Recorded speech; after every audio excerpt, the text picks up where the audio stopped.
Hi everyone, welcome back to my channel. I'm John.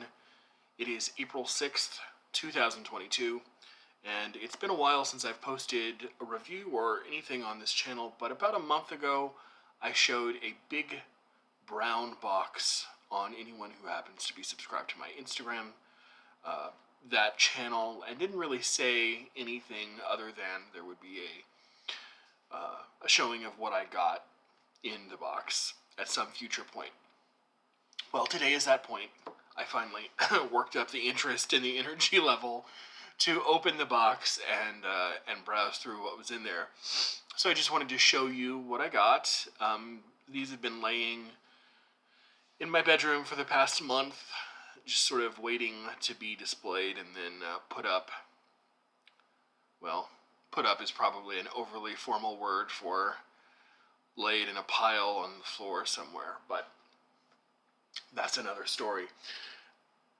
I think there's 15 or 16 books here. They are all, by the way, from Princeton University Press. They had a sale in February, the second half of February. And 75% off. It wasn't like their 75% off sale last year, which was 75% off everything from the press, which is, I want to say, something like 20,000 books.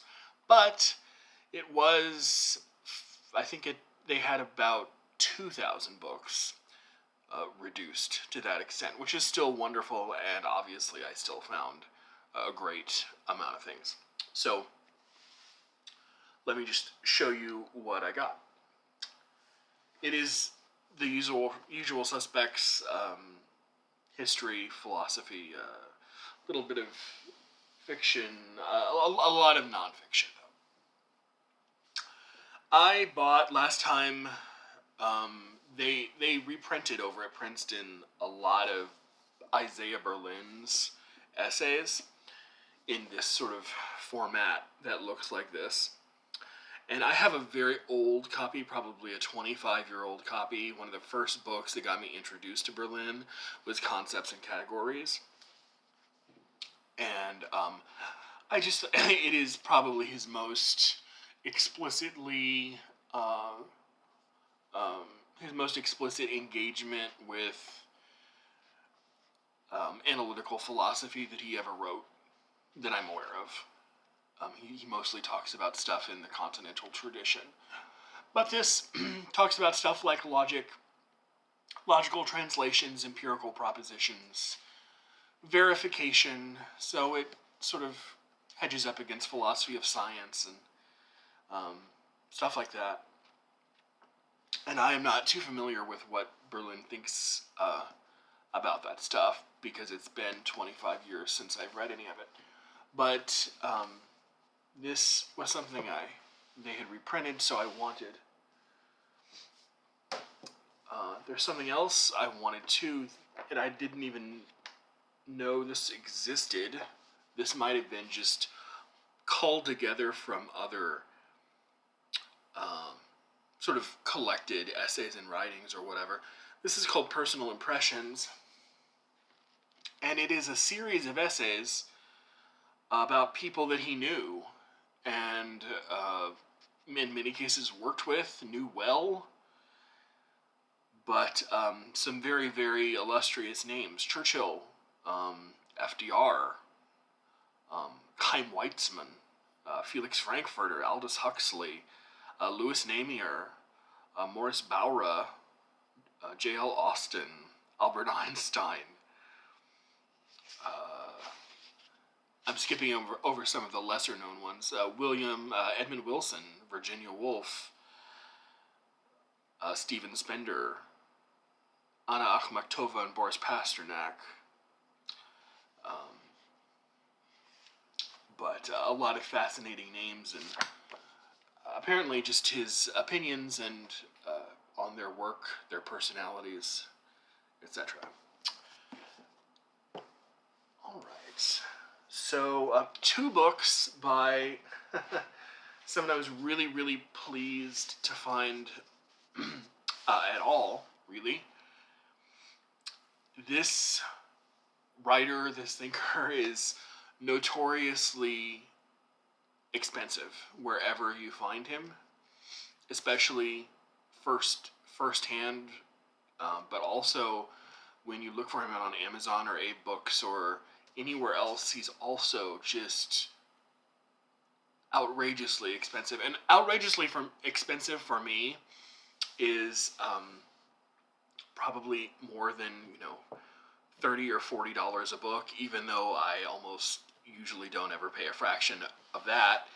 These were, I want to say, on the order of $80 a piece before the sale, which put them at around $20 after the sale, which is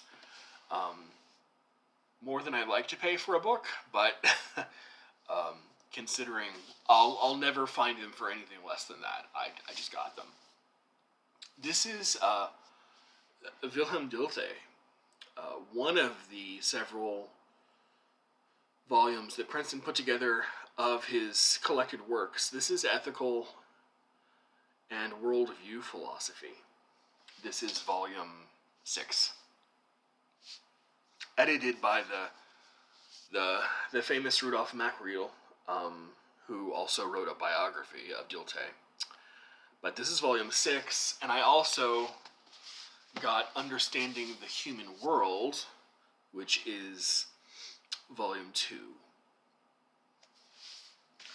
So one of these days, when I'm interested in picking him up, I'll be able to do so without having to go to the library. By the way, I've been to the downtown San Antonio Public Library, the big enchilada red. If you've ever been there, you'll know exactly what I mean. Public library, and they don't have the collected works of Dilthey either. Of course, the library now is more like a child's daycare, but you would think in a library of 1.5 million books that they would have something akin to that, but no. All right, next. They also have a couple of different editions of what amounts to nearly everything Jung wrote. Carl Jung, from a couple of the Bollingen series, and then Princeton also did their own. But this is Princeton's, I think, yeah, from the Philemon series. This is their little tiny Jung contra Freud, and it's basically an exposition of the 1912 lectures, which were the lectures that were responsible for Freud basically saying to Jung, as I understand it, that you are no longer a student of mine.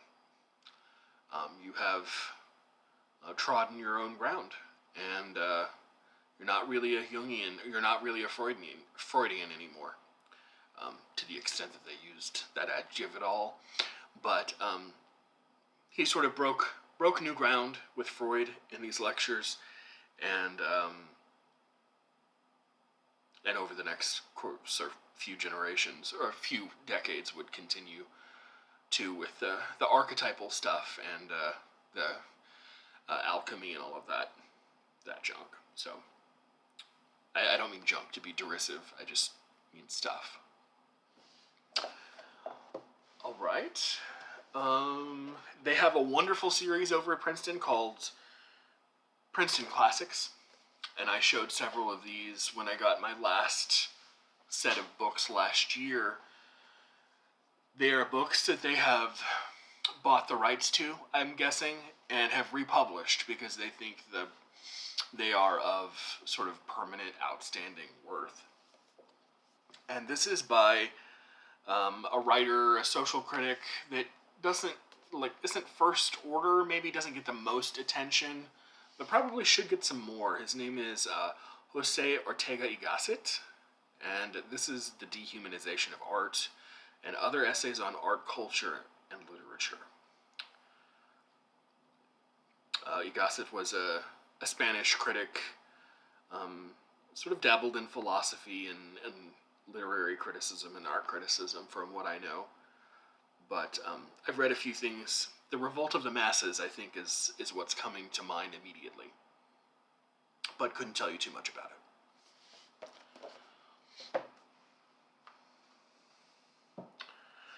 it. Jumping back to Jung, like I said, they have a lot of things by him. This is Jung's Psychology and Western Religion.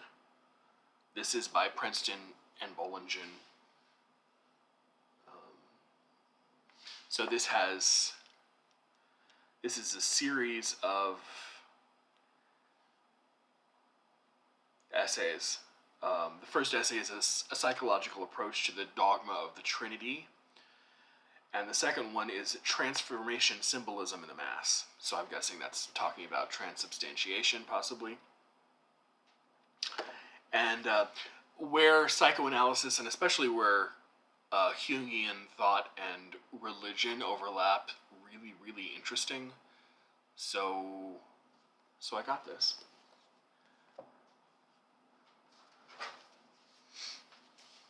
I showed several months ago that I brought into my library the Robert Alter translation of the Old Testament. So now I kind of want to read all of the stuff that he's written on the Old Testament and on the act of translating specifically it, but anything in particular. And this is The Art of Bible Translation. Small little thing, but by Robert Alter.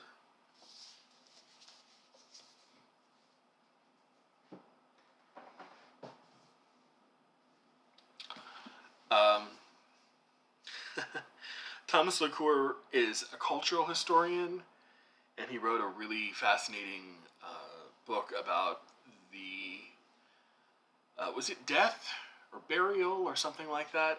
I forget exactly. I bought it during my last Princeton excursion and haven't gotten around to reading it. But they have a Zone book that is also by LaCour, and this is on solitary sex, a cultural history of masturbation. And I will show you, I promise the pictures are not compromising, okay? But I was just flipping through this, and the pictures are really fascinating. All right, let's see. Like here's a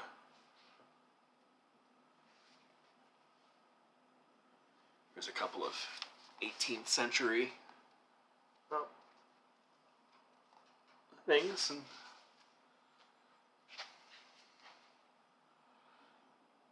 here's an Isaac Cruikshank, an etching called Luxury. Anyway, a big sort of these Zone books are quite on the academic side, but they're also really, really fascinating. Sometimes they're a little bit hit and miss as far as the quality of writing, but LaCour is a pretty down-to-earth writer, understandable, easy to approach, and I look forward to jumping into that sometime. All right, some more history.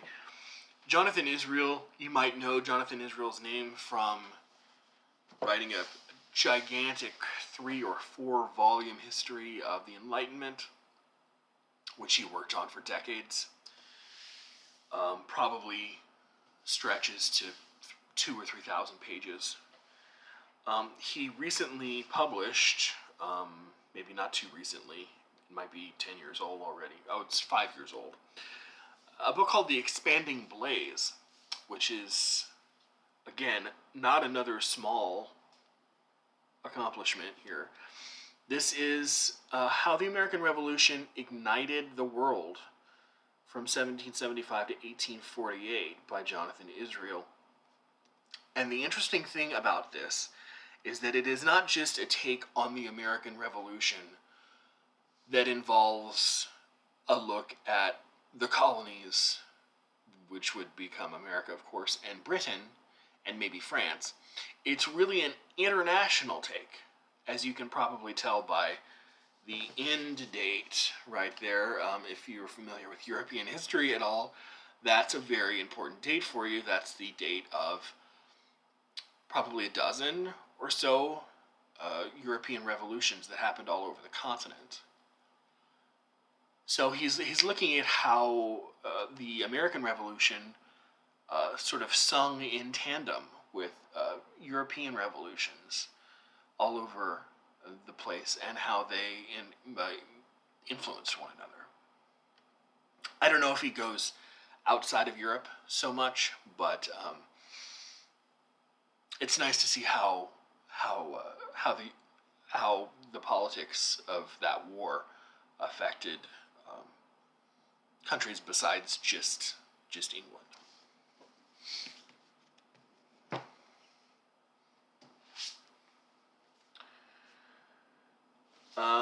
This is a reprint of just a standalone essay. In fact, most of it is just an introduction of this. Here's the book, and this much of it, this part, more than half of the book, is just an introduction to the poem. It is Pope's essay on man.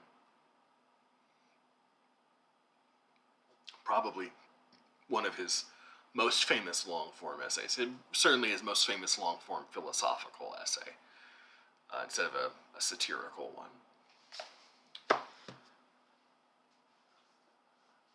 A while ago, I reviewed Richard Wollen's book, Heidegger's Children, and was pleased with some aspects and less than pleased with others. So I got this. This is Richard Wollen's The Wind from the East, French Intellectuals, the Cultural Revolution, and the Legacy of the 1960s.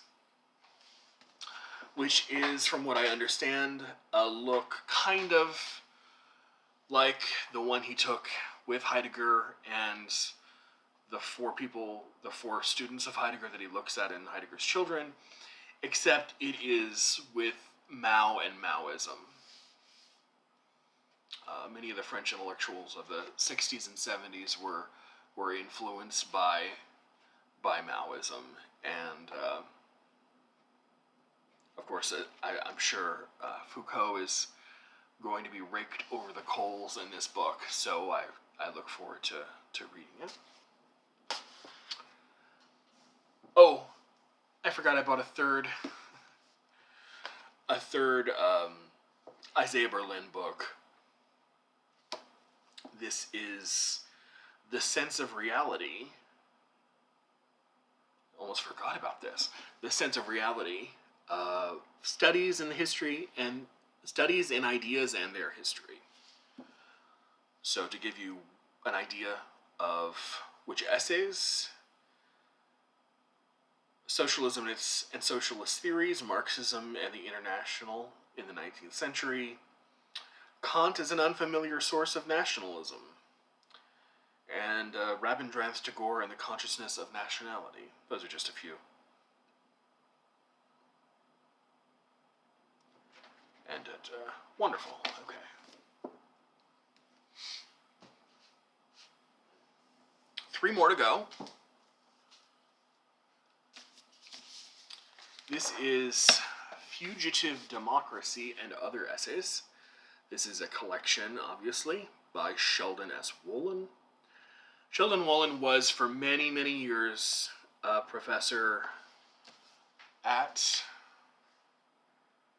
Princeton University. He taught political science, and he wrote a brilliant book called Inverted Totalitarianism. Is that the name of it? Democracy Incorporated, Managed Democracy and the Specter of Inverted Totalitarianism, which I read years and years ago, and there is a review of on this channel somewhere in its early years, like 2013 or 2014. And I was really, really impressed with the book. And since then have always wanted to read something else by him. He wrote another book that was very influential called Politics and Vision, which is basically a sort of a synthetic analysis of 2,000 years of political thought. But it's not a history of it, it's actually an analysis of it. It's also in the Princeton Classics collection, which I referred to earlier. But there's this. These are sort of essays that he published in journals and the like.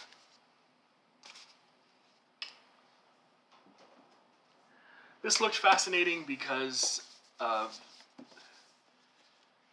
the idea of I'm interested in a whole bunch of things sort of parallel and perpendicular to slavery. Slave life in the United States, but also how it was used to build ideas of empire and stuff like that. And this is a book by Duncan Bell on liberalism and empire, called Reordering the World, Essays on Liberalism and Empire. And he has in here essays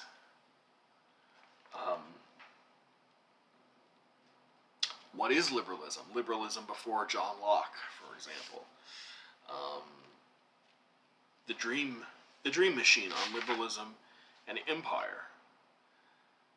John Stuart Mill on the Colonies. International Society and Victorian Political Thought. T.H. Green, Herbert Spencer, and Henry Sedgwick.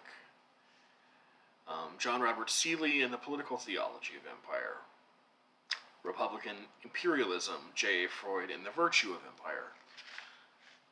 So the idea of empire and how it managed to flourish in the 19th century, which we think of as an age of liberalism, which we think of being a sort of anti-empire to some extent.